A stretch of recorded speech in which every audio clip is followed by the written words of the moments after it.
today, I want to talk about nostalgic things. Specifically, things that make me nostalgic. So if you're a boomer watching this video, you're probably not going to be able to relate to it as much. So if you want to watch something nostalgic, go watch a video about your first Walkman or a Nokia flip phone or a Zune or Y2K. What? For the rest of us though, I got some great nostalgic content to show you. So the first thing that I can think of that gets me nostalgic is none other than the book Go Dog Go, an absolute masterpiece. So as a kid, I could remember wanting to be a part of the Go Dog Go universe. It seemed like they were always having so much fun and getting into all kinds of shenanigans. My favorite page is when the dogs all line up and get into this ultra massive king size bed. I literally wanted to be in that bed with all the dogs. Not in like a gay way or anything. I just wanted to chill in the bed at the slumber party with all my homies. And then the very next day, all the dogs get up to go to this massive rager of a party in a freaking tree. You best believe I wanted to be at that party. And of course I can't forget about the dog that's always asking this other dog if he likes her hat. And of course the dog would always say, "Nah bitch, you ain't got no drip." And then he goes and steals her plume like an absolute savage. What I find crazy is that out of all the hats, the one he likes is the crazy hat with spiders on it. Now I don't know about you, but I don't like spiders at the best of times, and I sure as hell don't like them on my hats. Imagine trying to pull up with that hat in the club. You ain't getting no bitches with that hat, mainly because of the spiders. Overall, Go Dog Go is an absolute legendary masterpiece. So props to P.D. Eastman for bringing that to us. And yeah, that's right, P.D. Eastman. I always thought Dr. Seuss wrote that book, but I guess not. And I'll leave a link down below so you guys can also get a copy of Go Dog Go and experience the nostalgia for yourself. So maybe y'all didn't fuck with Go Dog Go like I did, but I got something even more nostalgic for you. Imagine you're in elementary school and your teacher rolls in one of these bad boys, and then you start seeing this playing on the screen.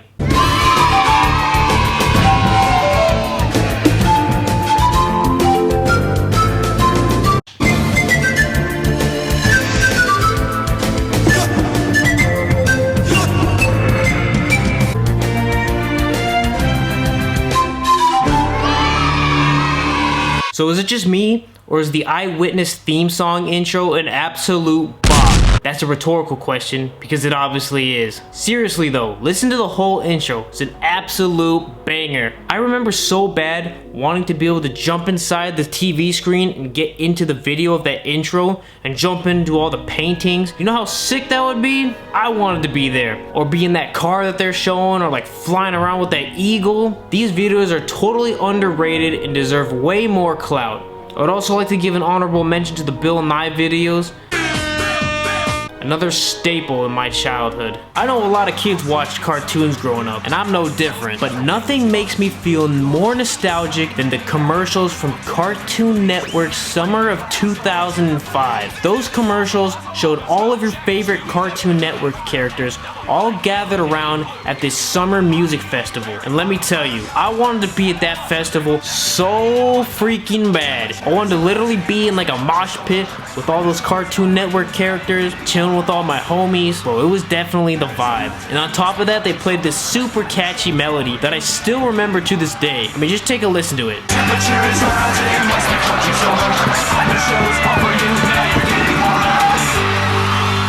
Like, is that not the most catchiest melody you've ever heard? Nope. That's a rhetorical question. These commercials were the epitome of a classic childhood summer, and I wish I could go back and relive those good old days chilling with my Cartoon Network homies. As much as I hated commercials growing up as a kid, seeing them now just makes me nostalgic of the time period that I grew up in. And one of those commercials that I remember a lot is the Betty Crocker Bacon Fill pan. Introducing the Betty Crocker Bacon Fill, a delightful new pan that lets you prepare a cake with all kinds of delicious fillings. Imagine the look on your child's face when you cut into the cake and there's his favorite flavor of ice cream or her favorite gelatin. I remember those cakes looking so good. That mint ice cream chocolate cake had my name all over it. And I also really wanted to try that baked Alaska. That would have been interesting. And while we're at it, that kid. He's eating the cake that was meant for me. And this is also extremely offensive to women. I mean, they have a whole grown-ass woman baking a whole-ass cake for this one little shit. I mean, who even made this commercial? The patriarchy? And there's also no representation for children of color. Why's it gotta be some privileged white kid eating the cake? Super offensive. This just shows you that this commercial is a product of the time, and I am extremely triggered and offended. But if I could go back today, I would definitely buy one of those pans, or at least have one of my parents buy those pans. I don't get how those pans aren't popular today though. Like, how are they not popping off? Everyone should be having one of those Betty Crocker bacon fill pans. But I guess people just don't fuck with making cakes anymore. You just get a pre-made one from the store, or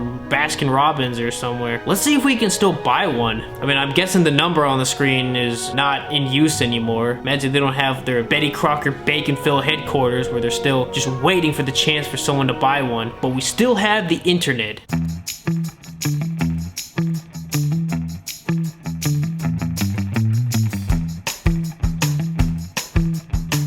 Would you look at that? They're still selling them. You know what? I'm an adult, so if I want to buy a Betty Crocker bacon fill pan, I'm gonna buy a Betty Crocker bacon fill pan. And I can make my own damn cakes, my own baked Alaska and mint chocolate chip cake. But I'm not gonna do that, because let's be honest, ain't nobody got time to be making no cakes. Especially, you know, I can just buy one at the store. Another commercial that I remember is the Zoo Books commercial. Ring a bell for anybody? Zoo Books, the publication is specially created for young readers. Each monthly issue of Zoo Books is packed with breathtaking full-color photos and scientifically accurate illustrations. Now, I'll be honest, I don't give a shit about Zoo Books, and I have no interest, and I never had any interest in buying a zoo book. But I do remember that salmon swimming upstream and then the bear catching it in his mouth. That was pretty interesting. But yeah, that's about it.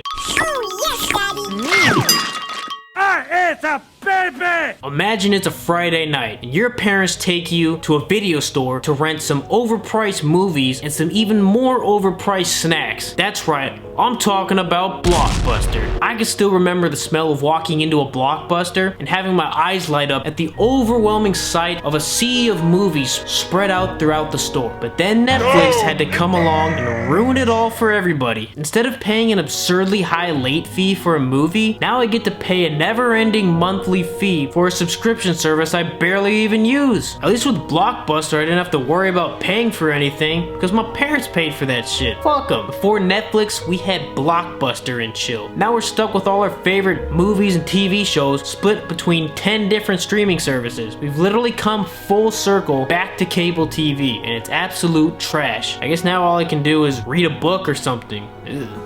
The last thing I want to talk about that makes me feel nostalgic is the PlayStation startup noise. Just take a listen to that beauty.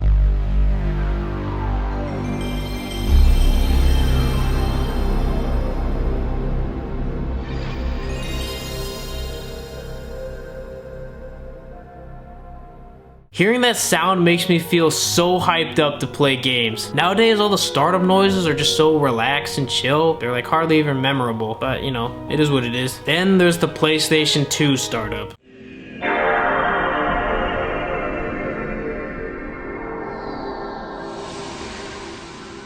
That shit sounds like it came out of some nightmarish acid trip. How did they even come up with that sound? Who's responsible for this? It's like they just threw a piano off a building and recorded it. And if you got that red screen of death on the PlayStation 2, it was literally like being sent to the shadow realm of gaming.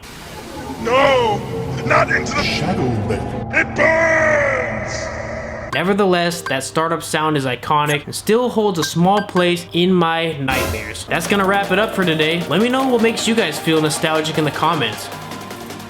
Or don't. Fuck it.